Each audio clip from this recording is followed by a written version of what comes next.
Netflix sensation K-pop Demon Hunters continues to fuel interest in and travel to South Korea. With more press perspective today.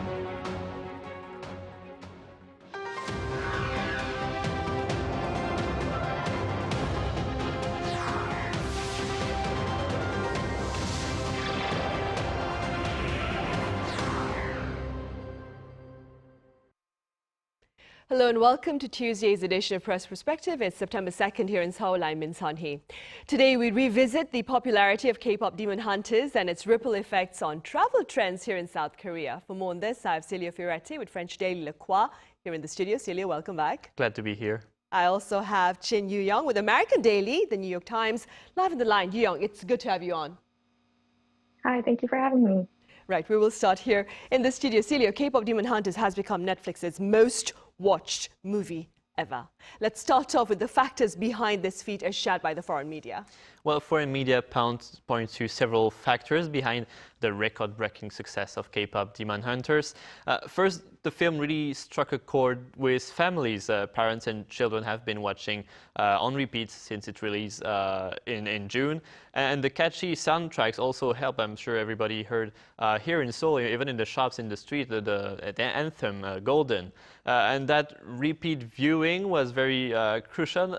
Unlike most of Netflix movies, the hit fade usually after a few weeks, but here it's been constant all throughout summer, and it stayed around about 25 million views per week for 2 months straight, which is enormous. And second, it also generated a sort of cultural moment.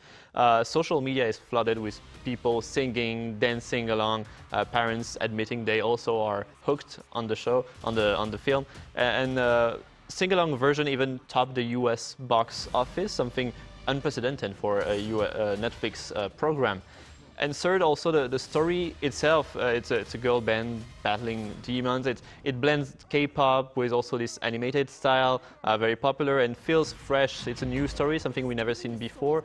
Nowadays, Hollywood is always repeating the same movies and remastering old ones or making sequels. And finally, something fresh for the audience. I really liked it. And finally, also the commercial impact of all this. Retailers initially ignored the trend. They were not really ready for it. But now are scrambling, bringing all the merch and selling it. Reminds some people of the Frozen, the Disney movie also. It was a hit and nobody saw it coming. Nowadays, people also talk about a possible sequel to K-pop Demon Hunters. We'll see in the years to come. But really, it shows how just a single movie can create a global phenomenon. Right, and staying with that, Yu Young, the New York Times recently published an article titled "The Overlooked Element to the K-pop Demon Hunters Phenomenon." Do tell us a bit about this element and your takeaway. Sure. So in this story, an element that was highlighted as something that has been overlooked is the role that fandoms play in K-pop and how fandoms make K-pop stars really famous. I think we can all relate to the ability of being a fan of something. It doesn't necessarily have to be K-pop per se, but we've all been a fan of an artist or a sports team, or even maybe a play or a musical. And I think people really resonated with being a fan of something and finally being recognized in the film, not as a background role, but as a really key player to this very, very popular story. In particular, K-pop fans are really passionate. They're on par or even more fervent than fans from other countries. And all of this has to do with Chong, which is a Korean term for deeply held affections that people have towards one another. And this really affects the type of parasocial relationships that Korean audiences have with their favorite stars. Growing up, I grew up abroad, and being a fan of K-pop was something that I kind of had to hide. People sort of had to keep it on the down low if they were a K-pop fan. It was considered sort of cliche and cheesy. But I think this film really highlights that that's no longer the case. It's becoming very mainstream, a very common thing to be a K-pop fan. And I think this movie really drew on the heartstrings of a lot of K-pop fans around the world who finally felt like it was their time to shine. Like I mentioned, not just as a background character, but as a really pivotal character or characters, a body, a moving force behind the popularity of the main characters of this film. Right, and Young, do you suppose this element, that is the fundamental understanding of fandom, respect for the fandom, this element, do you suppose it looks to have an impact on future screen productions related to K-pop? I definitely think so. This movie really just scratched the surface of a really vast and rich culture of fandom and fandom history here in South Korea. There's so much to explore, starting from sort of the roots of fandom culture here. You know, K-pop in South Korea has been for a long time targeted towards a really young audience. Lots of high school fans, lots of fans in their early 20s. And as K-pop has become global, these fan bases, the demographic has expanded drastically. So now you see K-pop groups that are produced and marketed originally towards a very young fan base, now having fans in their 40s, 50s, all around the world, people of all different walks of life. And like I mentioned, this film really just scratched the surface of that fandom culture here, and I think it's very much a blue ocean. It hasn't really been explored yet, and if it has been touched upon in movies and films, it has very much been just a background role. So I'm really looking forward to seeing which direction Korean stories take in the future when they talk about K-pop and how big of a role K-pop fans will have a contribution line to these stories. I think the possibilities are really endless from here. Right, me too. Celio, in the meantime, following the release of this animated film on Netflix, searches on Google about specific venues here in the capital city, Seoul, soared quite a bit in a number of countries, including France. Could you tell us a bit more about this trend and its implications? Yes, what we're seeing is that K-pop Demon Hunters not only dominated Netflix, but also fueling real-world interest here in Seoul, in particular since the film release. Searches for landmarks, location featured in the movie has been going on in the top search in the US, in Japan, in Europe. And in response, the Seoul metropolitan government quickly tied to this global buzz to tourism. It added a K-pop Demon Hunters tour experience to these Seoul quality programs, which is designed to attract high-end cultural travelers. Fans can now join themed tours over the city to rediscover the landmarks featured in the movie, the place that inspired the animators to design the whole movie. It's also, some programs offered a one-day K-pop dancing class or traditional arts. So it's really for everyone. You can even enjoy traditional street food featured in the movie, like kimbap that we all know. And there's also that all this sightseeing also come with now shops selling more souvenirs, merchandise linked to the movie. So it really creates a whole economy around this release. And places like Bukchon Hanok Village, Croix, DDP, Namsan Tower also all gathered now with people looking to see what they saw in the movie and what attracted them, what appealed them in the movie. So the implication here is clear. Seoul is really using the film global visibility to also show more visibility to the actual city of Seoul and bring people to places they maybe would have missed. Thinking, for example, the Naksan Duregil, which is a cool place, but often not on the map for tourists. But it's featured in the movie in a good scene, so now people want to visit it.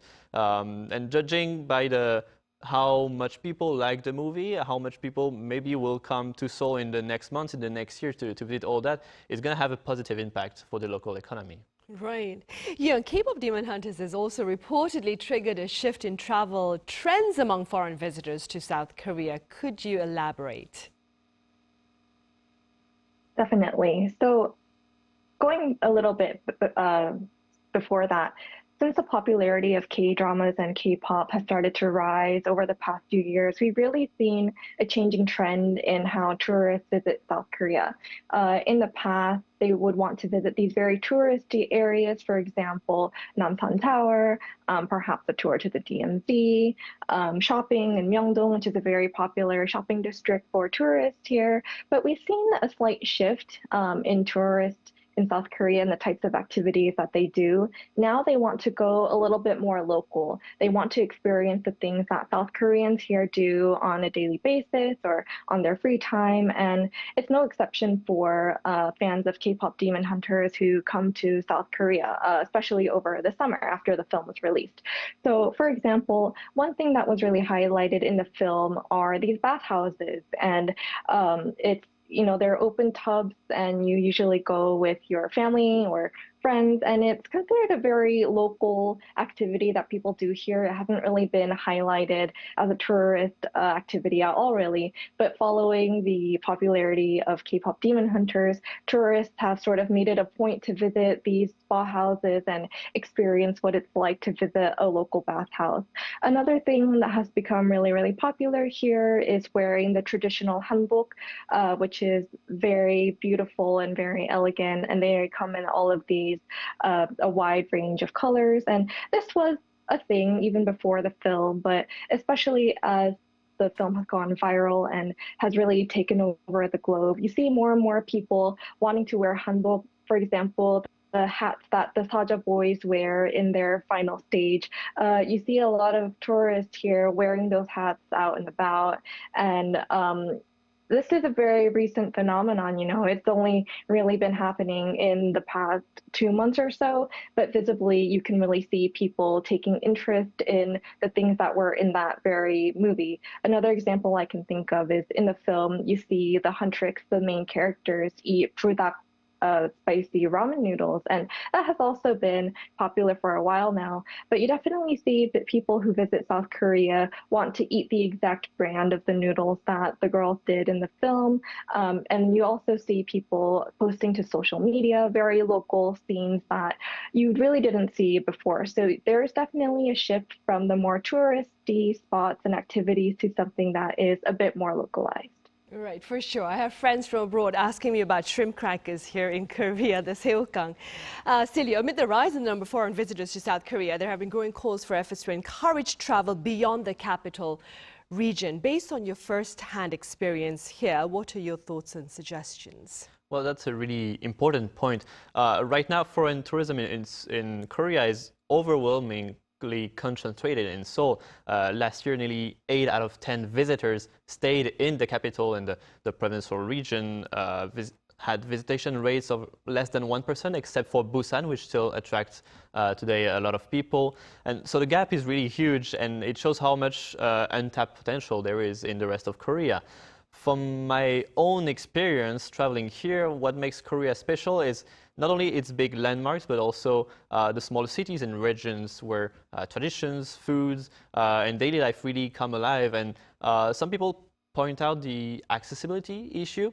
While it's true that the KTX, the high-speed train, Korean high-speed train, covers most of the territories, outside of the big cities it stops, it might be a bit difficult to move around, especially if you don't speak Korean. Sometimes it's not necessarily translated in English. And that, I think, is one of the big issue maybe in some more remote region of Korea, is that museums are not always in English, or the location are not always in English for tourists, so it can block them to visit more. And also a bigger problem that I heard from friends or family visiting here is that Seoul is really attractive city, but the other places, the other smaller cities, lack of sort of appeal. To them, it mostly offer the same kind of experience. Beside the food, for example, which is the main reason also for Korean to travel to other cities.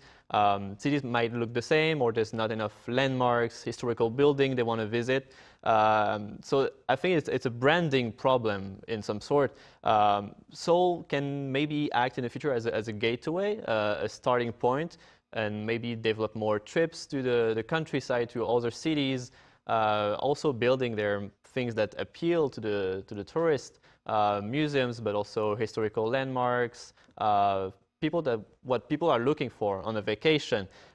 We see, for example, in Japan, they have a really strong branding of smaller cities that is working well, and Japan has a longer experience. People have been visiting Japan for up until the 70s, 80s.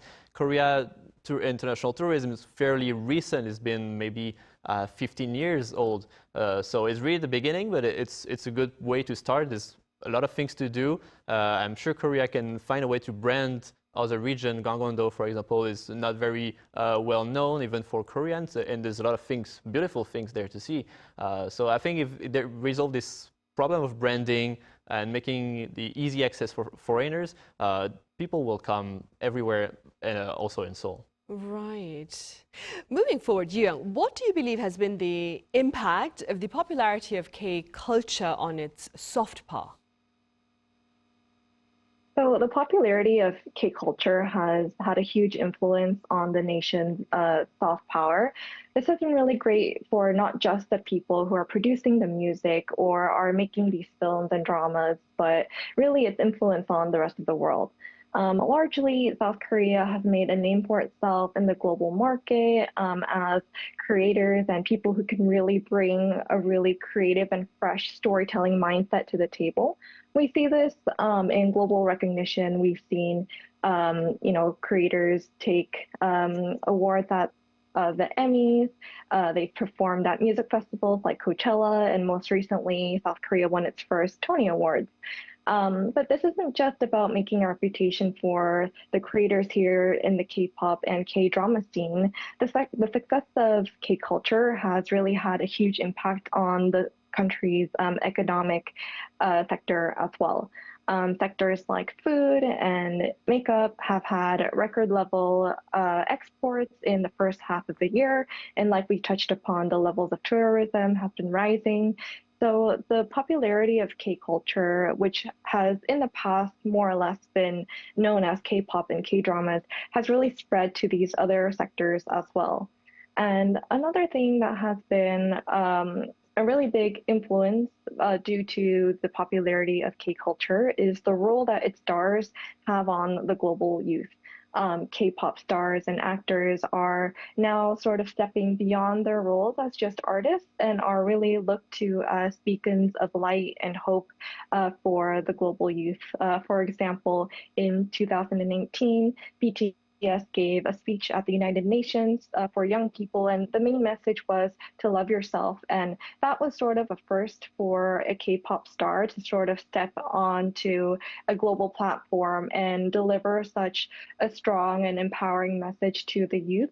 So you see these icons that are first known for their artistic skills and mindset, but they've grown into such a bigger role here. I think we will see more of this in the future. We really just only started to see the first step of that change. But definitely with the expansion of K-pop and K-dramas as they continue to travel across the world, I think we'll definitely see more spread and popularity across different sectors, like I mentioned before, and also see these celebrities stepping into a bigger role and setting an example for the global youth. Right, loving yourself. That's also a message in K-pop Demon Hunters as well, to love yourself. Right, Celio, perhaps in recognition of its greater potential, APEC for the first time in its history placed culture at the center of its economic agenda. Could you tell us a bit more about the inaugural meeting in Gyeongju last week? Yeah, indeed, it was last week, and APEC put for the first time the culture at the center of its economic agenda. The inaugural meeting took place last week with cultural ministers, senior officials from 21 member countries, including the US, China, Japan, or Australia. The focus was on cultural and creative industry, which are increasingly seen not just as soft power, but also a tool for growth in respective countries. South Korea Culture Minister Jin Yu Young chaired the event, stressed that these industries now play a direct role in the economy of a country, and cooperation on this field could be as vital as a trade or technology transfer in the years ahead. And Korea is really the country to show that with its strong soft power and cultural industry that is a beacon now in the world and helping the country's growth. So it was really an example, and Gyeongju also is a cultural, historical city, very famous here. So it was really a good location. Bilateral meetings were also held on the sideline, including with Japan and Indonesia, and to discuss cultural partnership between the countries, and there was also a strong private sector's officials there. We can mention like K-pop agency like GYP, YG, and HYBE attended the event. It also underlined this Korean method of public and private cooperation to boost cultural industry, which really works here, and I think a lot of countries want to also mimic that strategy. Overall, the dialogue wrapped up with plans to adopt a joint statement of commitment, making Gyeongju the starting point for APEC new cultural agenda for the years to come. And it signaled really a clear shift. Culture is no longer just an accessory on the side of economy, it's part of the economy. Right. Yu Young, what do you suppose is next for K-pop Demon Hunters? I mean, we, Arirang TV, had the pleasure of playing host to director Maggie Kang last month, and she talked about the possibility of a sequel while speaking to my colleague Park Geon-woo. What are you keeping an eye on with regard to its global popularity? Yeah, so as you mentioned, I think the biggest buzz right now is, will there be a sequel or not? Right now, there's reports that they are in talks with Netflix for a sequel, although it's yet to be said if that is officially a confirmed thing at this point, but definitely a lot of excitement for K-pop Demon Hunter fans around the world. There are also other ways that the creators of this film could go about, I guess, retaining the level of popularity or spreading it even further. For example, another alternative could be making a spin-off series for some of the other characters. A lot of the other characters had really strong potential for storylines. We saw a little bit of Jin-woo, the main character of the Saja boys. We saw a little bit about his past, but it wasn't as deeply explored as the Huntrix girl storylines were. So I think there's lots of potential there to delve on more stories for other characters in the film. Another thing that I've been keeping my eye on is, as everyone all over the internet has mentioned, K-pop Demon Hunters has really stylish, beautiful, and cute animated effects to the film. So I've been seeing reports that a lot of gaming companies are also wanting to get the right to develop video games that is surrounded on K-pop Demon Hunters. Another thing that Celio mentioned before is merchandise, for example, dolls of all the characters or plushy animals of the tiger and the maggot. Another thing is that I think if we look at a little bit of the larger picture here, this is one of the first storylines of this magnitude of success of a collaboration between different creators across the world. So this is a story about South Korea and very much South Korean elements, but it was created by Maggie Chang, who is a Canadian director. But in her interview, she was mentioning how she consulted with a lot of South Korean creatives to make sure she got all of the cultural nuances correct, from the look of the roads on the street to how the subway seats looked. And she really wanted to make sure that this was very, it felt very authentically Korean. I think with the popularity of this film, we see that there's potential for so many more collaborations across oceans to be made. And this is really great because this could expose or open the floodgates, if you will, for South Korean stories to have even more visibility and more accessible to a non-Korean speaking audience. So it's really exciting to see what the potential is here, both for K-pop Demon Hunters as its own IP, but also the larger impact this will have on Korean storytelling in the future. Right, for sure. So much to look forward to. Yu Young, thank you so much for that. I'm afraid that's all the time we have, but thank you very much for your insights, Yu Young. And here in the studio, Celio, thank you very much for your time and thoughts. Right, well, that brings us to the end of this edition of Press Perspective. Thank you for watching. See you same time tomorrow.